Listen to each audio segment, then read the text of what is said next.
Good morning, Valley Grove. It's great to be back with you on April the 19th here for Sunday morning virtual worship. Man, I tell you what, when we started doing these virtual worship services, I would never have guessed we would be doing them today. I thought we would already be back worshiping together, but it looks like it's going to be a little bit longer, definitely next week, and probably even into May. So thank you so much for being around and sticking around and being a part of virtual worship with us. While we give everybody just a few minutes to get back, to get on and to get in their place and get everything situated, I do want to give you a couple reminders or a couple thoughts for the week. As I said just a minute ago, we will definitely be worshiping virtually next week as well. And potentially into May. Just depends on how everything works with our state and leaders, the governor, and local leaders. So we'll keep you posted on that, but we will definitely be back together next Sunday as well. Also, next week, or this week, I should say, April the 22nd is Administrative Professionals Day.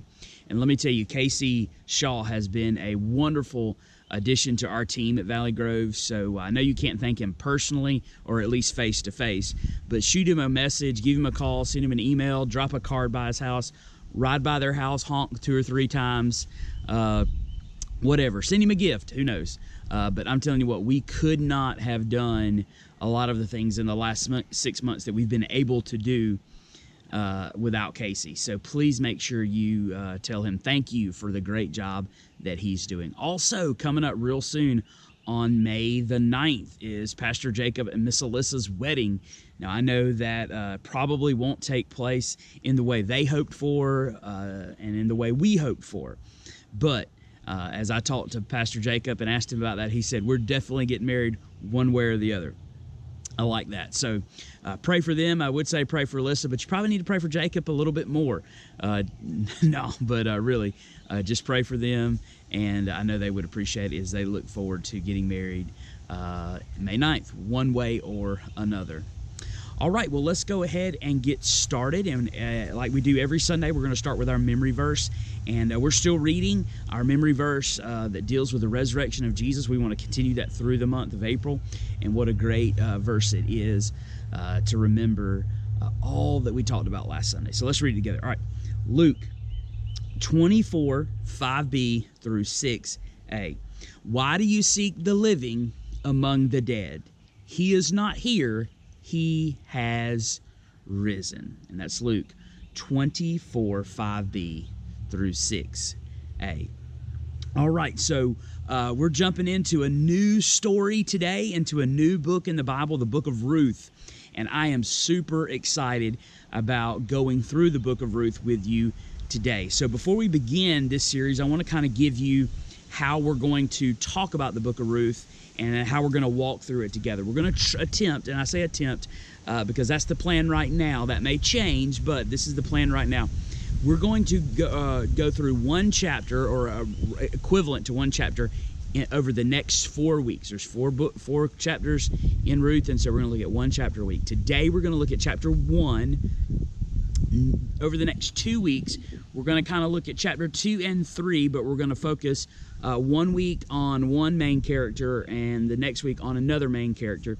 And then on Mother's Day, we're going to finish up with chapter 4, and we may do a concluding one the next week, kind of a wrap-up message. I'm not sure about that one yet, but we'll definitely be in Ruth for the next 4 weeks. If you haven't read the book of Ruth, we're going to read part of it this morning, but I would encourage you to go back and read through chapter 1 and go ahead and read through chapter 2 and 3 and chapter 4. You can read it in one sitting.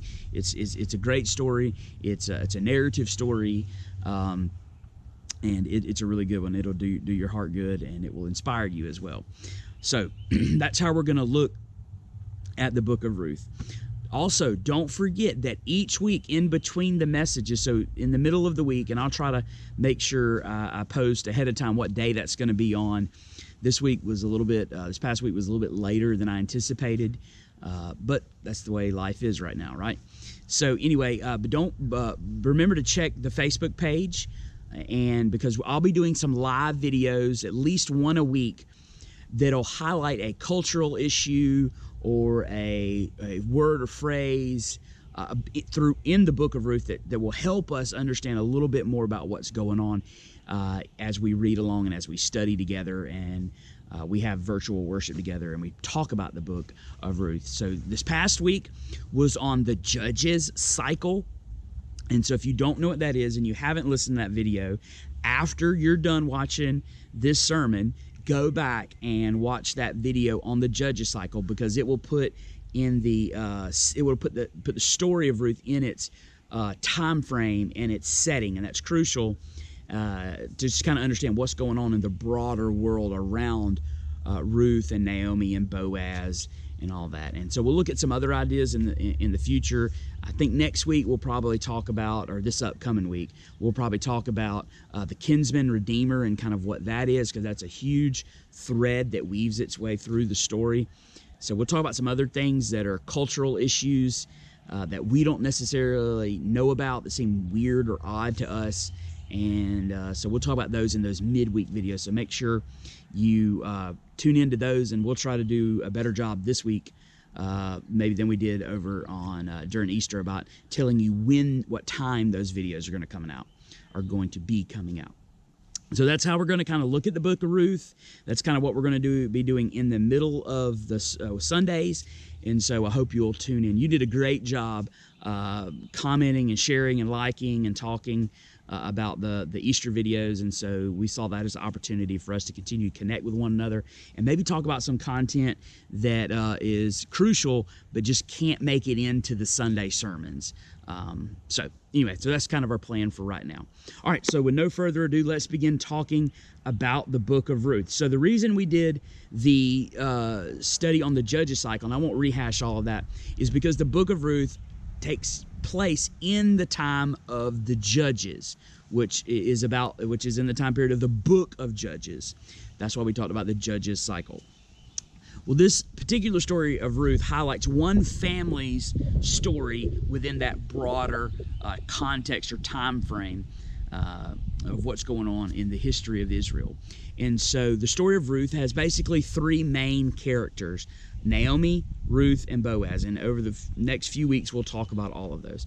Today, we're going to start out by talking about Naomi, and then in a little bit, we'll talk about Ruth. Naomi and her husband, Elimelech, they live in Bethlehem, and there is a great famine in Israel, a devastating famine. It lasts for many years. And so Elimelech and Naomi and their two sons, Mahlon and Chilion, they pack up and they go to Moab, which was a neighbor of Israel. I believe it would be in modern day Jordan. They pack up, they go to Moab because Moab has food, has grain and all of that, which was a main staple for bread and other things in their culture, but Israel didn't. And so they pack up and they go to Moab and they live there. Well, in the first few verses of chapter 1, verses 1 through 5 kind of give us all this setting. I'm just kind of highlighting it. So when they get there, the text seems to tell us that Elimelech, Naomi's husband, dies fairly quickly after they get there. Devastating, but at least Naomi has her two sons. Well, as time progresses, her two sons, Mahlon and Chilion, get married. Mahlon marries Ruth, and Chilion marries another lady named Orpah. All right? And after the text tells us that they lived there for about 10 years. At the end of that 10-year period, at some point, both Naomi's sons have passed away. So both Mahlon and Chilion have died. So she's lost her husband and her two sons. So at this point, it is Naomi, Ruth, and Orpah, right? I can't even begin to imagine just all of the emotions and the feelings and the anger and the bitterness and all of those. I just can't even imagine all of that for this family group to have had all of that tragic loss so tightly bound together. And whether we like it or not, in kind of a modern America, The reality is that in ancient Israel, in this time period of the Judges, and even in Moab as well, these ladies were on the edge of existence. They were teetering, literally teetering between life and death. There was no one to take care of them, no one to provide, and so they were literally on the edge of existence. So in chapter 1, verses 6 and following, we're going to read that section. Naomi has a conversation with Ruth and Orpah. So I'm going to read that really quickly. You can follow along at home if you want to. This is chapter 1, verses 6 through 18. Then she, that's Naomi, then she arose with her daughters-in-law to return from the country of Moab. For she had heard in the fields of Moab that the Lord had visited his people and given them food. What that means is Israel, the famine has been lifted. The 10-year famine has been lifted. And God is again blessing Israel. And she's heard there's food in her once home of Bethlehem. So she set out from the place where she was with her 2 daughter-in-laws, and they went on their way to return into the land of Judah. But Naomi said to her daughter-in-laws, "Go, return each of you to her mother's house. May the Lord deal kindly with you as you have dealt with the dead and with me. The Lord grant that you may find rest, each of you, in the house of her husband." Then she kissed them, and they lifted up their voices and wept. Verse 10. And they said to her, "No, we will return to you, to your people." But Naomi said, "Turn back, my daughters. Why will you go with me? Have I yet sons in my womb, that they may become your husbands?" Verse 12. "Turn back, my daughters. Go on your way, for I am too old to have a husband. For I am too old to have a husband. If I should say I have hope, even if I should have a husband this night and should bear sons, would you therefore wait till they are grown? Would you therefore refrain from marrying? No, my daughters, for it is exceedingly bitter for me, for your sake, that the hand of the Lord has gone out against me." Then they lifted up their voices and wept again. And Orpah kissed her mother-in-law, but Ruth clung to her. And she said, "See, your sister-in-law has gone back to her people and to her gods. Return after your sister-in-law." But Ruth said, "Do not urge me to leave you or to return from following you. For where you go, I will go, and where you lodge, I will lodge. Your people shall be my people, and your God, my God. Where you die, I will die, and there I will be buried. May the Lord do so to me, and more also, if anything but death departs me from you." And when Naomi saw that she was determined to go with her, she said no more. Even in reading those verses now, and I've read over them a couple times in the last few days, I still get this deep, emotional, just when I read those verses. I can't even begin to imagine the pain and suffering and tragedy that all 3 of these women were going through. And now Naomi, realizing that with her going back to Israel, back to her homeland, that it would be even more difficult for her 2 daughter-in-laws who were foreigners, who grew up in a pagan culture. For them to be brought back into Israel would be even more difficult than it would be for her. And so she, trying to be kind and generous to them, says, "Hey, look, this is on me. I'm going to go back to my homeland. You seriously, you're young." If I can paraphrase here, you're young. You can get married again. You need to go back to your mom and dad's house. You need to live with them. And I pray the Lord will grant you every blessing that he can. But you don't need to come with me. And Orpah takes her advice, and she walks off and goes back to her mom's house, her dad's house, goes back to live with her family, to presumably start all over again after living with Naomi and her husband for maybe close to a decade. Ruth, on the other hand, doesn't do that. She clings to Naomi. She holds on tight to her and basically says, "There is nothing that's going to separate me and you. We're in this together, and wherever you go, that's where I'm going." And it's this interaction right here in chapter 1 where Ruth clings to Naomi and says, "Hey, I'm going to go where you go. I'm going to be with you. Where you go, I go. Your people will be my people." All of this, it's in this interaction right here that I believe, even in the midst of this atrocious tragedy, that there are 2 bright, shining spots that I want to highlight this morning. And one comes from the person of Ruth, and one comes from the person of Naomi. So I'm going to give you two ideas this morning through each of these people. So we'll talk about Ruth first, and then we'll talk about Naomi second. When I read this passage about Ruth in the midst of this tragic situation, I realized that Ruth, even in the midst of tragedy, is someone we should be like. So if you're taking notes this morning, I guess point number one is Ruth is someone we should be like or emulate or mimic our life after. Let me give you a couple reasons why, or a few reasons why Ruth should be someone we should emulate in a time of tragedy. Number one, Ruth left her family and her friends. Think about this. Ruth didn't grow up in Israel. She didn't move to Moab. That's where she grew up. She lived there. So all of her friends, all of her childhood friends, all the people she grew up with, her family, it doesn't tell us if she had brothers and sisters, but she obviously had a mom and a dad, potentially had brothers and sisters, cousins, aunts, uncles, grandparents, maybe even at one point. And she leaves all of them to go with Naomi, which is mind-blowing to me. Not only that, but she leaves everything she knew. She leaves her culture. Ruth grew up in a completely different cultural worldview than Naomi did. And she is giving all of that up to go to a foreign land she knows nothing about. Think about that. That'd be like me and you moving across the world with our mother-in-law or our father-in-law, where we potentially didn't speak the language, where we didn't know the customs, we didn't know the culture. All that we knew about it was through one person. And they may have done a really good job to teach us about all that, but that's not like living in that culture. That's exactly what Ruth did. She surrendered the easy route. She surrendered so not only did she leave her friends and family and leave her culture, but she surrendered the easy route. The easy thing for Ruth to do was say, Naomi, I love you. Thank you for all you've done for me, but I'm going to go back to my mother and dad's house. She didn't do that.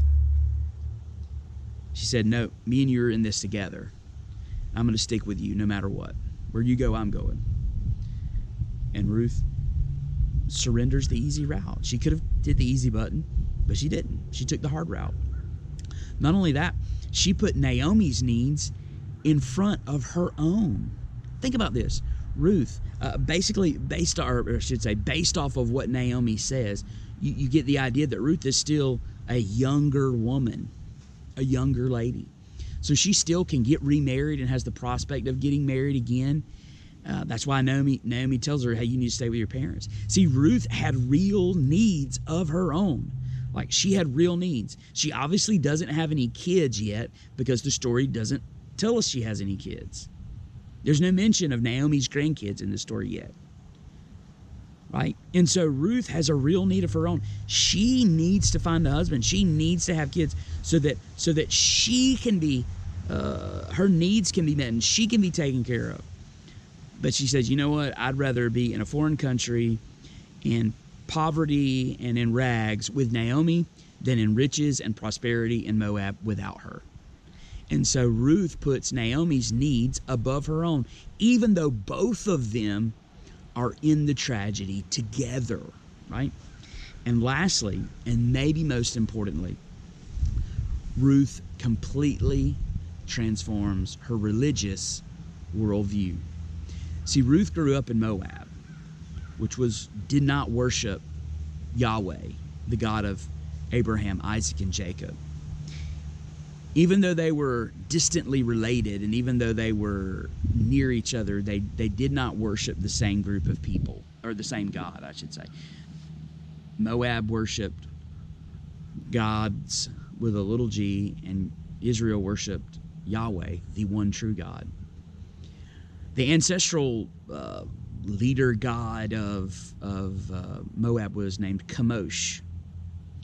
There's not a lot we know about Chemosh, but there is one story in the Old Testament that's pretty stark and pretty tragic in its own right. It's in 2 Kings chapter 3, verse 27. The king of Moab is in battle against Israel, and he's losing. And he is fleeing, and at one point he climbs up on a city wall, and he literally offers his son as a sacrifice, a burnt offering to the god of Chemosh to invoke him to fight on their behalf. Now, was that going on when Ruth grew up in Moab? I don't know the answer to that. But here's what I do know. Here's what I do know. That's not something that Yahweh approved of or wanted. The God of Abraham, Isaac, and Jacob, the God of Naomi, that's not how he rolled. It's not how he rolls still today, right?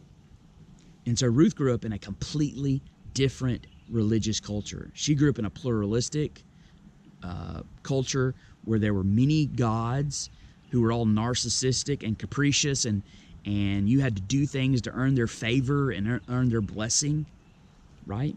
And it was all a works-based and hope you did it good enough so that they would bless your crops and send rain and all of this kind of stuff. But in the moment we just read,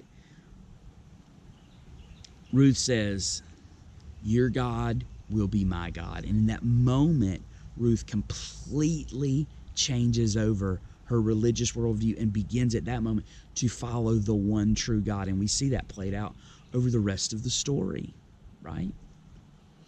And so Ruth, in all of this, if I could sum all of what Ruth does in one word, I think the word that the guys over at the Bible Project used to describe Ruth is the best one, and it's loyal. Loyal. The word loyal means giving up or showing, firm and consistent support and allegiance to a person or an institution. That is exactly what Ruth did, and she will continue to do throughout the rest of the story. She's loyal. She's loyal. And so in a time of tragedy, we should be like Ruth. We should be loyal. We should be self-sacrificing. We should be looking at the needs of others, not just our own. We should be putting others first, not always taking the easy route, but sometimes realizing we need to take the hard route. And so Ruth is someone we should be like, we should emulate, we should mimic, be loyal, right? But Naomi, let's talk about her for a minute. During this series, I've done something a little different. I've asked Holly to read along through Ruth with me. Since the main characters are women and the story involves centers on them, I wanted her take on it, just to get something different, somebody else's viewpoint who may not be, the same as mine. And as we were talking, she offered a lot of good insight, but I want to highlight one this morning, and it's the question she asked. Here's the question. She said, why would Ruth want to stay with Naomi? I don't know if I've ever thought about that. Have you? Maybe you have. I haven't. And if you have, kudos to you, because it's a great question to ask. Why would Ruth stay with Naomi? Right? What I mean by that is what qualities did Naomi possess or have that would cause Ruth to even begin to want to stay with her? Because see, here's the reality. If Naomi was a vindictive, mean, hateful, spiteful, ugly mother-in-law, I don't think Ruth wants to stay with her, would you? I don't want to be around those people. I don't know of anybody who does. So what makes Ruth think Naomi is worth hanging around with in the midst of this tragedy when she could have just as easily gone back to live with her mother and her father? That's what Orpah did. Orpah said, thank you, I love you, but I'm going to go back and live with my mom and dad, my kinfolk. So why didn't Ruth do that? Listen to me. There must be something in Naomi's person that caused Ruth to want to stay with her. Right? Because they could have lived together for up to 10 years. And listen to me, after 10 years of living near and around and with and in close proximity, because Naomi and Elimelech and Mahlon and Chilion and Ruth and Orpah, they probably all lived right there together. Maybe in the same housing structure. Right? There's evidence of that in ancient Israel up through the time of Jesus even. And so they may have actually lived right there close together. So after upwards of 10 years, you get to know somebody pretty well. Look, Holly and I, this June 4th, will be married 15 years. And I can tell you, after 15 years, she's seen the best and worst in me, and I've seen the best and worst in her. And I've seen everything in between. Well, we know how we handle things. We know how we work. Sometimes we know we need to let each other have their space, and sometimes we need to lean in, and sometimes after a while we'll come back, and all of these situations. And I can tell you personally, there's no person that I'd rather do life with than Holly, after having learned how we work and all of that. Like, those first few years are rough, but they're rough for everybody. We had to sort things out. We brought our own unique perspectives, and now after 15 years, we figured out how that works together. So think about that. Like, Ruth had lived with Naomi for maybe up to 10 years.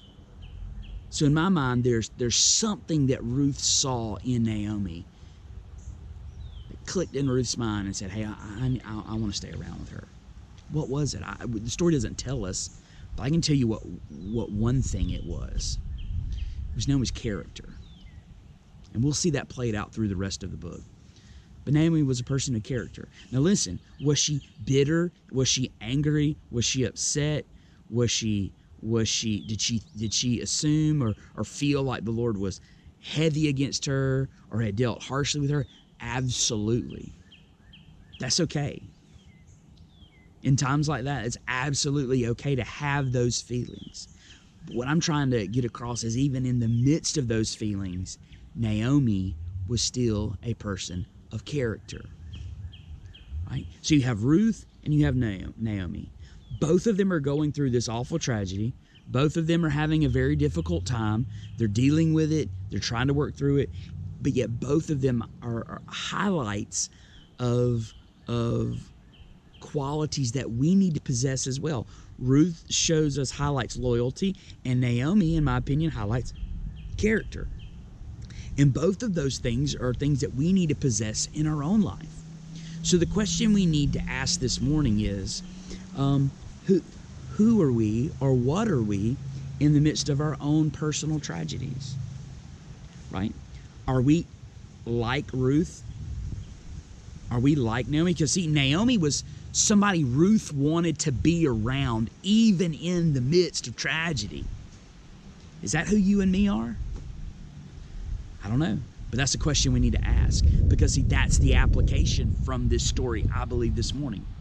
Is when we're going through tragedy, or when we're just going through life, are we going to be like Naomi and Ruth? Loyal and people of character. Because here's what I've realized. And I haven't lived long, but I've lived enough to realize that we either are going to have those two characteristics or we're not. So what's the opposite side of being loyal and being a person of character? Well, in my opinion, it's like one of my old pastor buddies, John Randall, says, we can either be those people, loyal and character, or be black holes and leeches. You ever thought about it, what a black hole does? I looked that up this morning. A black hole in our galaxy literally sucks all light and life into it, and it never lets it go. It literally disintegrates light and particles into their smallest bits, and it keeps breaking them down and breaking them down and breaking them down. And isn't that the way we are sometimes? Man, we are like black holes in life. We walk around moping, and we literally suck the energy out of the room. We suck the energy out of the conversation. We suck the life out of other people. See, we're not loyal. We're like black holes. Ruth, because she was loyal, was giving and self-sacrificing and helping. And if we're not doing that, then we're literally sucking the life out of people, out of a situation, out of a church, out of a Sunday school classroom, out of a small group, out of a lunch meeting. We're literally sucking the life out of it. Don't be a black hole. Be like Ruth. Be loyal. And when we're not like Naomi, when we're not people of character, we're like leeches. We're like leeches. What do leeches do? They literally they suck the blood out of other people. They live off of other organisms because they can't carry their own self. And when we're not a person of character, it's like we're riding the coattails of everybody else. We're just like leeches, just hanging on. We're not doing anything. We're not really living life to the fullest. We're just hanging around, hoping we get enough just to get by. Don't be like that. Don't be a leech. Don't be just getting by, like hanging around, hanging on everybody, using everybody else's resources to make it through your life. Be a person of character like Naomi. Was she angry and upset about losing her husband and her 2 kids? Absolutely. But even in the midst of that, she was a person of character. And we'll see that played out through the rest of the story. So who are you like today? That's the question I want to leave you with. Are you more like Ruth and Naomi, loyal and people of character? Or are you going to be like a leech? You're going to be like a black hole who lives off everybody else, sucks the life out of everybody. That's a decision you got to make on your own. So that's your challenge this week. That's your challenge this week. Don't be a leech. Don't be a black hole. Be a Ruth and be a Naomi. Be loyal, selfless, and a person of character. All right, pray with me real quick. Lord, thank you for this day. Thank you for this amazing opportunity to worship together virtually. And Lord, I pray that you would use it in a mighty and awesome way to challenge and change us as we grow closer to you. Lord, may we be truly like Ruth and Naomi this week. May we be people of character, selfless, and loyal. Lord, may all of our leech-like and black hole-like ways, may we put them behind us. May we leave them alone. And as we follow you, may we be more like Ruth and Naomi. In your name we pray. Amen. Hey, thank you so much for hanging around today, sticking around for this video. I really, really, really appreciated it. Last week was wonderful. It was a great Easter, and I look forward to an even greater days ahead, whether we're worshiping virtually or we are worshiping in person. And I long for that day, and I hope it is sooner rather than later. Hey, thank you so much for hanging around to the end of the video. I really appreciate it. Hey, don't forget to continue to give to Valley Grove. Thank you so much to those who have continued to tithe and kept us afloat over these days. We really, really, really appreciate it. You can do that through our church app, which is available on Android. You can search Valley Grove Baptist Church and should be available on iOS or on the App Store now. And you just search Valley Grove Baptist Church on that too. It's a blue background with the letters VG in white. And so you can give through that or on our website, or you can mail your check in. Either way, we would greatly appreciate your continued financial support. Hey, as we close today, always remember that we love you at Valley Grove. I love you. And as always, impact your area of influence this week as you move yourselves and others toward Christ. Have a wonderful rest of your Sunday.